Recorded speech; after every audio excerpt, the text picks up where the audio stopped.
Від тиражування фейкових новин до виступу псевдочленів фейкових організацій. У такий спосіб Росія намагається перетворити найбільший щорічний форум ОБСЄ з прав людини, що відбувається у Польщі, на суцільний фарс. Так оцінив міністр закордонних справ України вчорашню спробу прокремлівських ЗМІ з окупованого Криму виступити під час засідання зі звинуваченнями на адресу України. Як повідомив Павло Клімкін, наразі з'ясовується, як вони отримали польську візу, бо, за їхніми словами, з окупованого Криму вони приїхали з російськими паспортами. З організаторами заходу в МЗС говоритимуть про більш прискіпливу перевірку тих, хто планує виступати.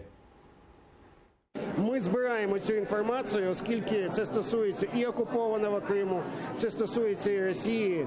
Там насправді були не десятки, а сотні людей, які є за визначенням фейкові. Зараз ми всіх це визначаємо з нашими партнерами і будемо говорити з організатором з Бюро демократії і справ людини, що якщо ми повторимо цей досвід, то цей форум реально буде перехоплений Росією.